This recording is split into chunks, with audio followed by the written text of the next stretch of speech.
And I think that's skill number 3. Skill number 4, I think we more or less talked about already, or I think it's one of the main topics in almost any episode that we record, and that's the ability for you to sell and convince your ideas. Yes. So I think our number one job is to be salespeople, regardless of the department. But like if we're speaking to designers specifically, you need to sell your ideas. And I'm not saying make sure that people...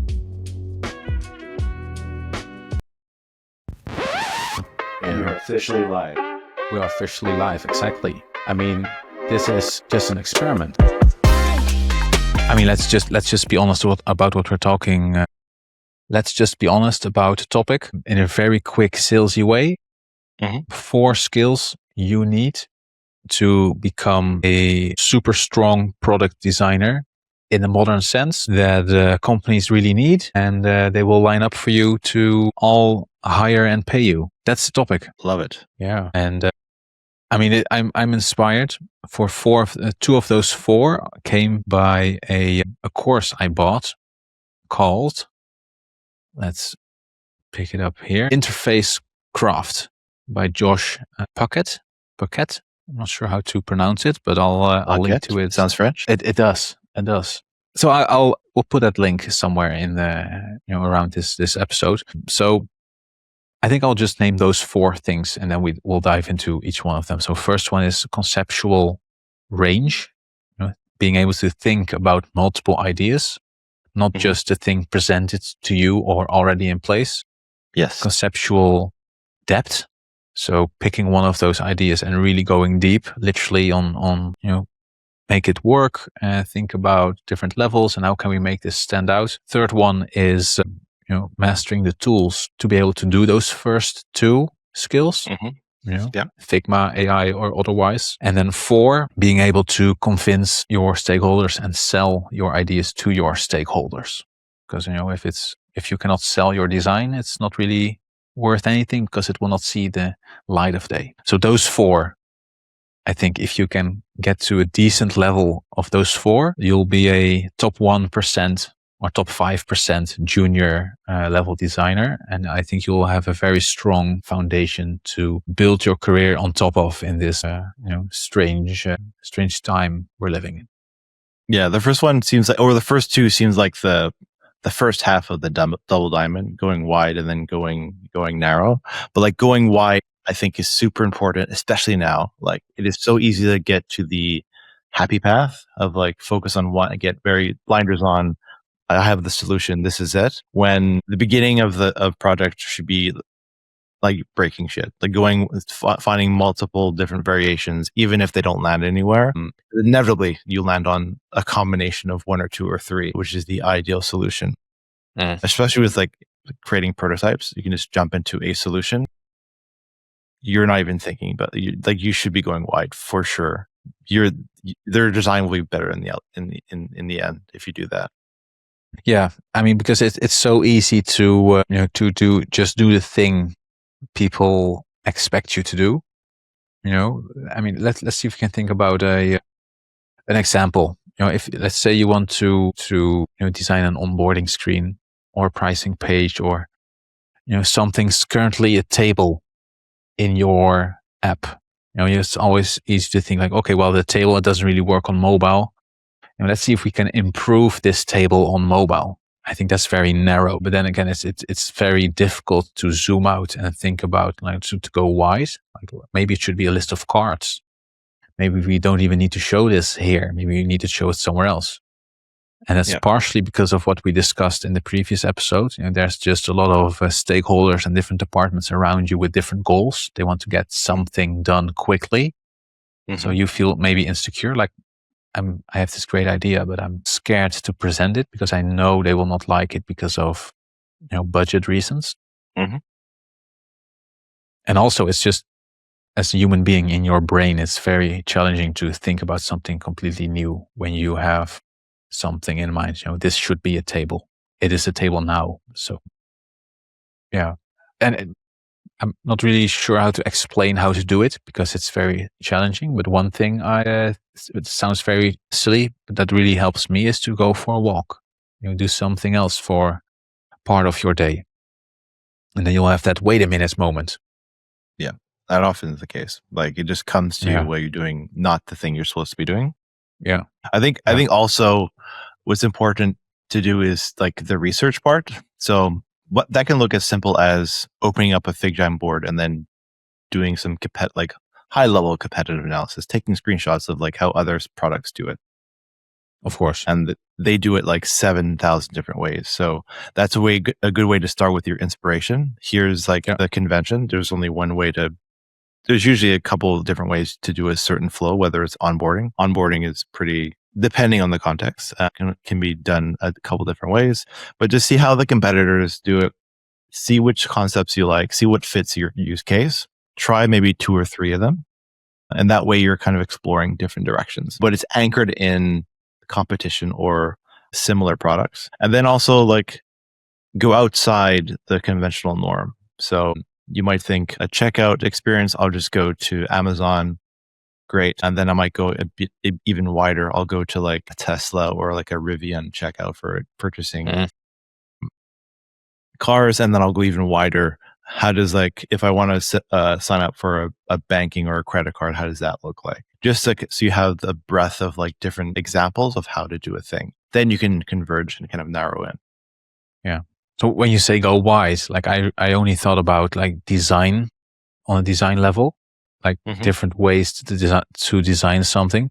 But what you're saying is, if I understand correctly, is that you can also go wide in terms of niche or industry. Like how people on board outside of my little corner of the internet. Yeah, because you can niche down and say, okay, I'm doing medtech. This is how medtech UX works. But then you're kind of narrowing yourself in. But if you can expand across different verticals or different types of products, you're going to get more variety and more inspiration. Yeah. I think another way to force that is to do it together with other people. Like just if you talk, the rubber ducky thing, like if you just talk to someone and they don't even say anything back, but just you talking out loud instead of being in your head, you have this wait a minute moment, almost guaranteed you'll have that moment. But also different people, different ideas. So what I do for one of my clients, like once a month, we have a scheduled time slot on Thursday where we we just bring one topic to that meeting and we brainstorm together. So last time we did pricing on a marketing page, and on the spot I asked people to just find pricing pages they've used recently or just from companies they like. Yeah. Screenshots, put it in FigJam, and then really be specific. I like this because, I don't like this because, just not just it's pretty, but just really talk about and be open about the reasons why you put this screenshot in. And then at some point, like one of the people in the meeting, like they got very emotional, like almost angry about how shitty a pricing page was and how it didn't make sense to them.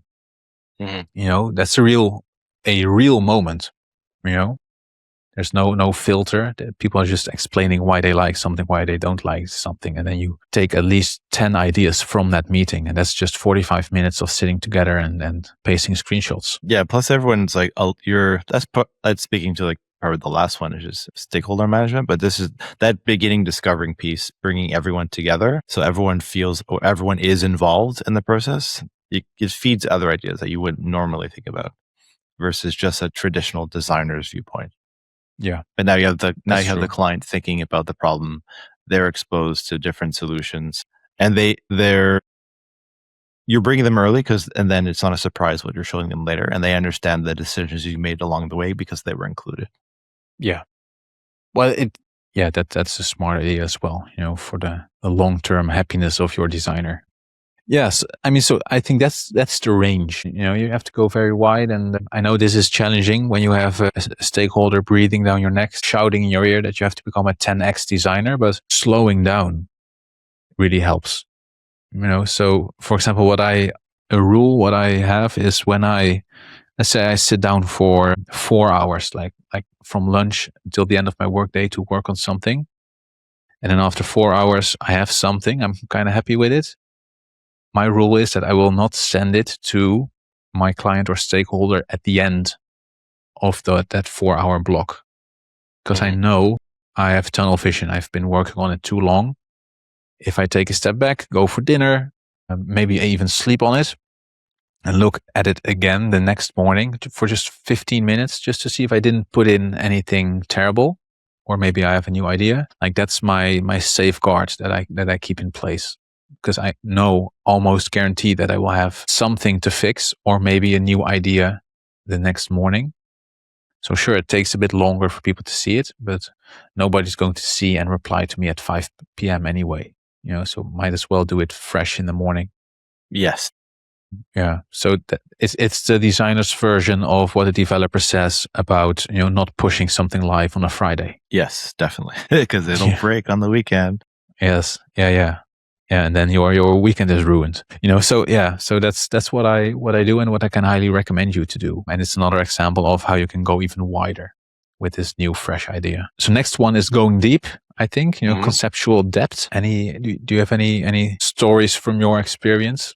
Anything about like really going deep on something? Probably. But like, if we're following that path and going wide, and then for me, it's deciding whether it's yourself or collaboratively, like let's say you've done 20 different ideas. Now you got to narrow in on like that one or two. Like, how do you decide which ones to push forward? And then how I generally do it is just like, almost like, I guess, going back to the pricing page. What are the benefits or drawbacks of each concept? What is the goal of the project? Which one align with that one? Which ones are easier to build, which ones are harder to build, which one gives more value. Then you're narrowing in on that one or two. Getting feedback from the team also, like what do they think, etc.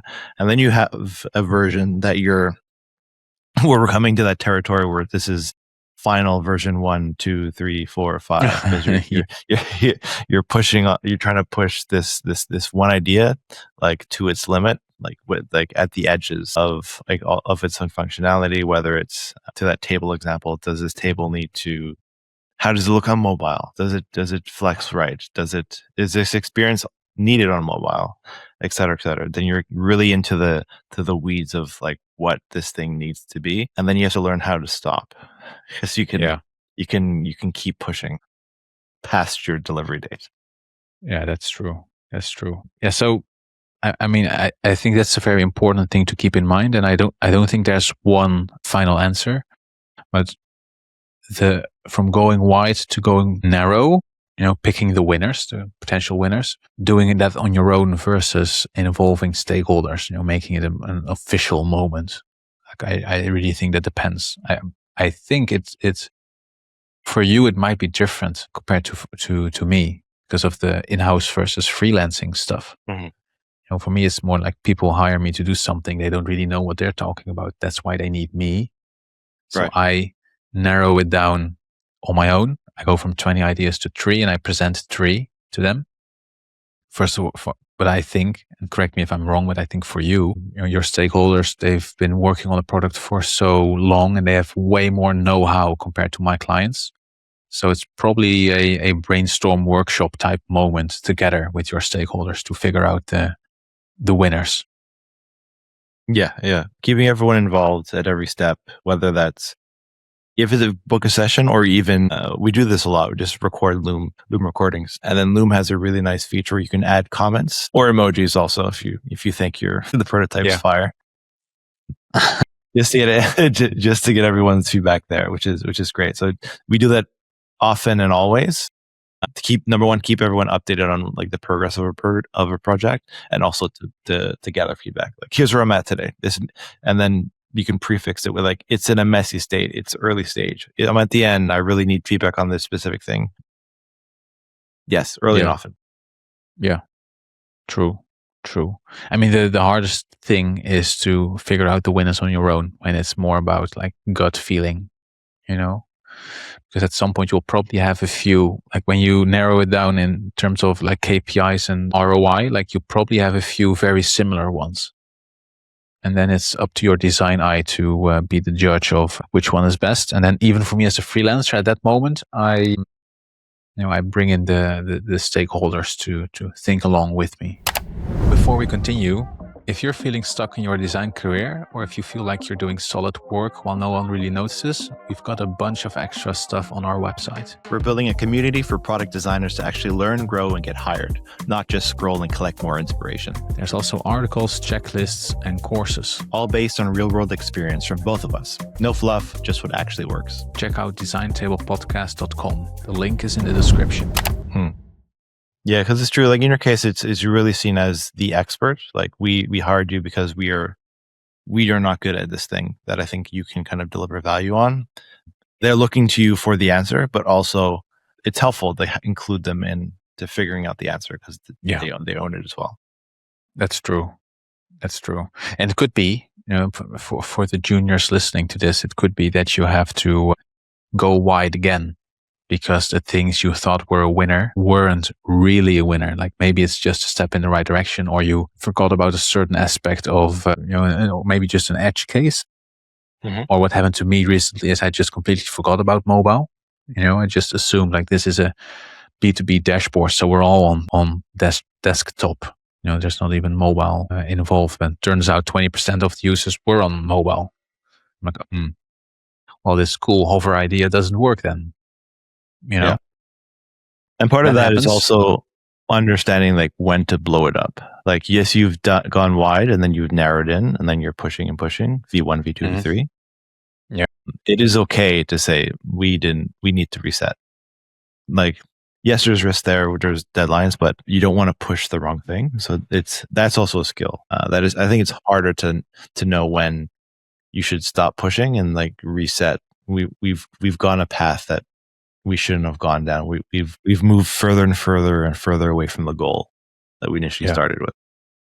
I mean, that's challenging, right? Because at some point you get emotionally invested. Like it's your baby, it's your design creation. You're proud of it. You really think this is the way, and your stakeholders seem happy until you find the stakeholder that isn't, and then it's very tough to kill your darlings. To be like, okay, well, let's take a step back, because there's some sense of pride involved as well, and insecurity that people might get angry at you, like it should be finished last week, and then here you are with this new idea.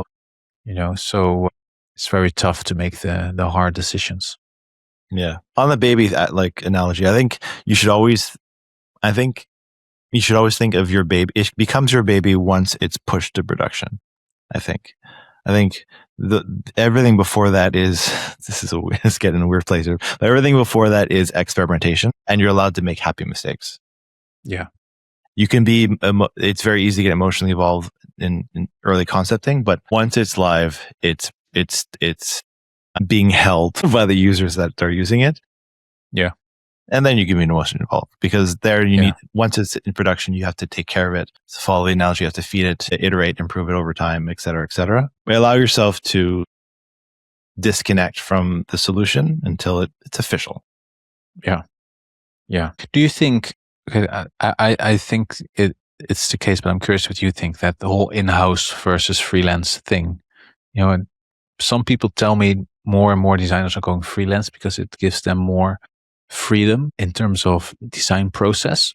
Like, so when I tell you to just slow down, like, do you think that that's even possible at a larger company with all these managers and deadlines and budgets and that kind of stuff? Like, can you just go in and say like, well, I'm just going to take another day to think about it? Yeah, because in reality, all these deadlines really are arbitrary. They're self-imposed. It's the August 25th deadline is not really a deadline, unless of course there was like a contract involved where we have to deliver for a client. But in most cases, things can be pushed and adjusted with good reason. Like if there is a real risk, like if you flagged a real risk, if we ship it like this is what's going to happen. But if we take time, this and this and this is going to be resolved. Yeah. You have to be specific, not just say like, well, it's shitty this way, Yes. You're not going to sell it that way. Yeah. No. Okay. Well, I mean, that's a relief, because I really thought that this become a 10x designer, you have to use AI. Because of AI, you have to be 10 times faster, that kind of thing. I was really concerned for people in-house that they're all going to have to deal with managers claiming that on you. No, we can work 10 times faster, but also be aware of like how long it used to take us and just give us the grace. Like we're speeding up. We need to catch the mistakes. Mhm. We're not judged on velocity. It's quality. That's what the design department is. That's what we are. It's not we can ship things fast. That's not our job. What we ship or what gets built and shipped is not a quick hot fix. It's more conceptual and it's high level and it's more intricate, and it's not something that you can fix quickly because we've gone through this entire process. We have to go wide, multiple iterations, different directions. Now we're in a couple few. That takes time, and that to speed that up and then have to go back and fix it is more costly to do it that way. So fix everything and make sure that you're shipping the right thing the first time, or ship a phased version of a thing if you're not sure. Yeah. I mean, isn't it very silly how we're all talking about speed? Like, I mean, that's the feeling I have, at least, just looking at LinkedIn and Twitter and Reddit and all these places. Like, it's all about, I'm so much quicker now. Where I'm just thinking about how can we do things better? And then speed is secondary to it. Yeah, I think I watched a podcast with Alex Ramosa recently. It's like talking about AI and how different companies that he's investing in or helping like loves to use AI. But the question you should ask is, are you making more money? Yeah. Yes or no? You being the company. You being the company, like you're investing in. He gave an example of he hired virtual assistants like overseas that would cost him that costed that company like $11,000 per month. Okay. And they decided, let's see if we can replace this with AI, and they ended up investing $300,000, which was basically 3 years. 3 years of pay for the VAs that they tried to replace. So like, yes, you can use AI, but is it making you money? Do you need to use it? Is being faster making you more money? Is it bringing more users? Like, that's the question you should be asking. Yeah, I think, and I don't want to take this away too much from those 4 skills that we talked about, but I think it's all about being able, if you can do more in the same amount of time or in less time, or make more money. Like, I think that's the goal for a company, to become more efficient. Yeah. So, for example, we have this Zapier automation for the episodes that we release. You know, it cleans things up. It puts a draft for me ready to review, to send out to subscribers. It makes a CMS item in Webflow so that we have our own page, you know, and it notifies us in Slack when it's ready, and the links that we can share to friends and followers. You know, it saves me time. It saves you time, I imagine, as well, you know, because otherwise we have to find those things, put it in place. So let's say it saves me 60 minutes a week. You know, part of it is AI. Part of it is just automation. Like, I think that's a clear winner. It gives me back 1 hour of my time. And if I can go for a walk, go to the gym, or spend 1 hour extra working for a client at €100 an hour. You know, I think that's a clear winner, because that happens every week. So what I think a company should do is zoom out, look at your week, look at all the things you're doing in a week, and see if there's anything where you feel like, hey, this is annoying to do. It's repeating myself every time. Is there something we can make more efficient, automate, replace, not do anymore, maybe even? And then if there's a yes somewhere, then you have to figure out, okay, well, what's the best way to automate this? Like, maybe it needs to be outsourced. Maybe it needs to be automated. Maybe AI can replace it for me. Like, it's not always, and that's what I think people think. You know, it doesn't have to be AI always. Only if it makes sense. You know, for some things it does, but yeah. So I think that's probably the way. You know, if you have this VA multiple for 11K a month, that sounds probably fine and way better than 300K AI solution, quote unquote. Yeah, but that's my rambling about efficiency. Yeah. Yeah. That example, the sunken cost, to make that money back, you got to wait 3 years to go green on that one. Yeah. Yeah. Well, I mean, for a large company, an investment that repays itself in 3 years, it's not the worst. No. I don't know, because I don't know if that's the lever I'd push, though. No, that's true. I mean, 3 years is still a long time. You have to survive that time as a company. Anyway, going wide, going narrow. Those are the first 2. Third one, I think, is quite easy or maybe more straightforward, is mastering the tools to go wide and go narrow. And I think it probably involves some sort of soft skill in being able to facilitate workshops, bring together your stakeholders, pushing back on city deadlines, but also being able to use Figma or Claude or Lovable or any of the tools to generate or design the ideas you have in mind. Yeah. Because it's just way easier for people in a room to look at something visual compared to, let's say I would explain a dashboard to you. And then on the second row, fifth cell, you have 2 lines of text, and then the first one is blue and the second one is green. Like, you're confused already, like, it's way easier to have it visually in front of you. Mm-hmm. So tool mastering, I think, is very important. And I don't care, dear listener, I don't care what tool you use. I care about you being able to visualize and present your ideas and iterate on it. Agreed. But use Claude. No, but I think yeah. I am team Claude. Yeah.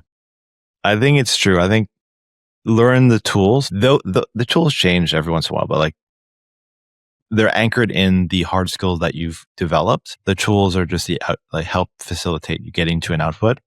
And it's great that we get to use all these AI tools to kind of have these different concepts, but learning the tools to be efficient with it, not to slow you down, to help you facilitate conversations, like you mentioned. At the end of the day, like, the tools you learn, the faster you get at it, the faster your output is. And I'm not talking about the automation piece. I'm just talking about the better you get at navigating the tools to do your design output, the better. Yeah. Well, yeah, that's true. And I think if you know one tool, it will be way easier to learn another tool because they do more or less the same thing. Maybe the buttons and the toggles are in different places. That's how it felt for me, at least, going, for example, from Sketch to Figma years ago. It's all the same thing. But then it's probably more important to know the design principles behind it. Hierarchy, border radius, text balance, and that kind of stuff. So yeah, sit down, play with tools, and get your reps in. And I think that's skill number 3. Skill number 4, I think we more or less talked about already, or I think it's one of the main topics in almost any episode that we record, and that's the ability for you to sell and convince your ideas. Yes. I think our number one job is to be salespeople, regardless of the department. But like, if we're speaking to designers specifically, you need to sell your ideas. And I'm not saying make sure that people take your ideas and make sure you win, but you have to sell the value of the concepts that you're proposing. Like, what are the benefits? Make sure that you communicate, you've thought through all the edge cases and just different use cases. Why is this concept good? What is it? Because it's increasing revenue, conversion, retention, all the things. You cannot present your ideas as, here, what do you think? It's you've been hired to do a specific thing, and it's the research and that all that discovery work is backing up what you're pitching. Yeah. I think the what do you think is the thing you like.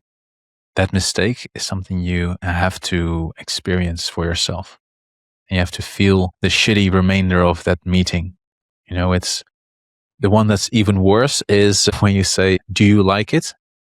I think that's one even worse. Yeah, but you have to do it. You have to see what happens. And you have to be like, oh man, I'm never going to ask that question that way again.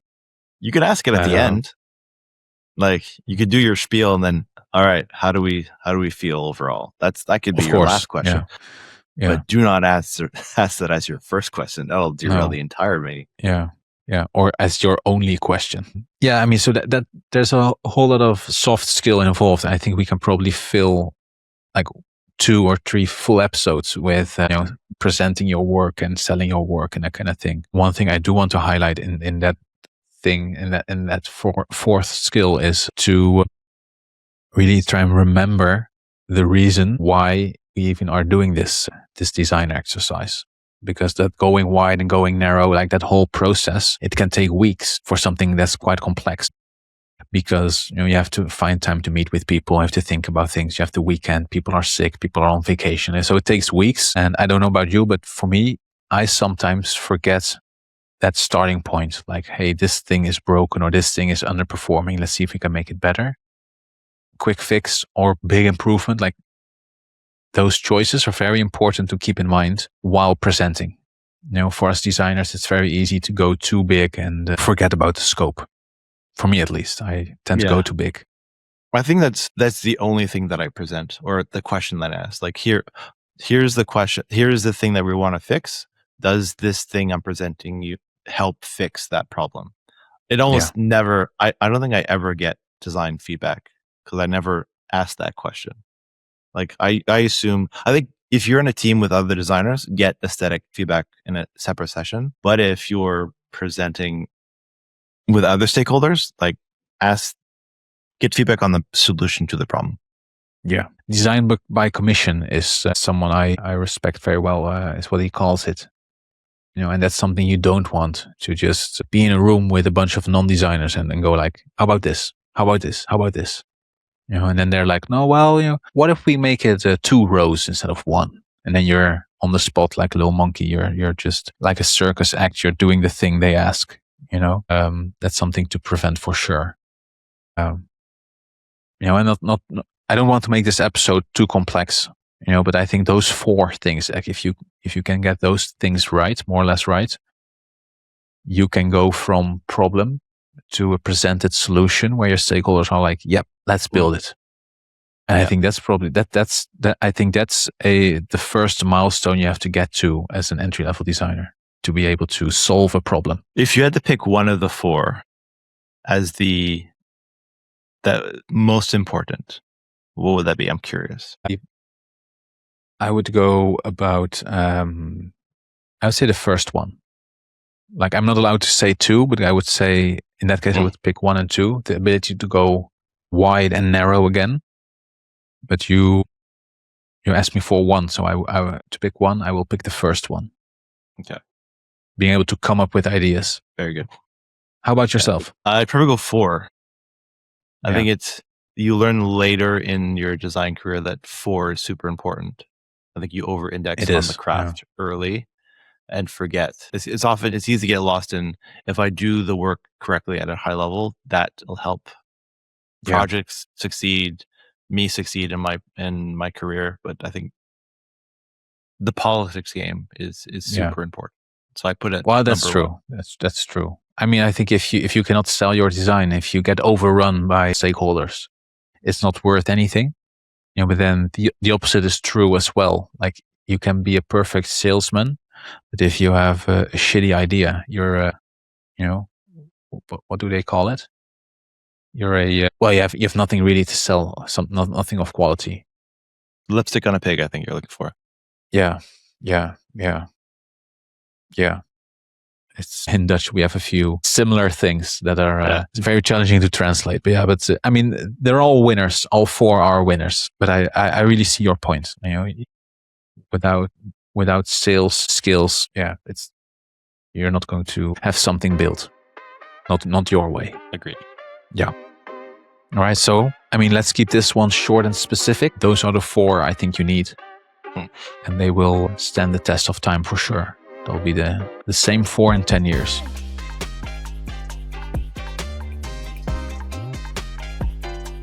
All right, that's another episode in the bag. Yeah, great episode. By the way, if you're stuck second-guessing your work or trying to figure out your next move, drop a question in the comments or leave a review. We might actually feature you in one of our future episodes. And if you got any value from this episode, hit subscribe wherever you're listening. It helps more than you think. You can find everything else, resources, articles, and more at designtablepodcast.com. Thanks for being here. See you next time.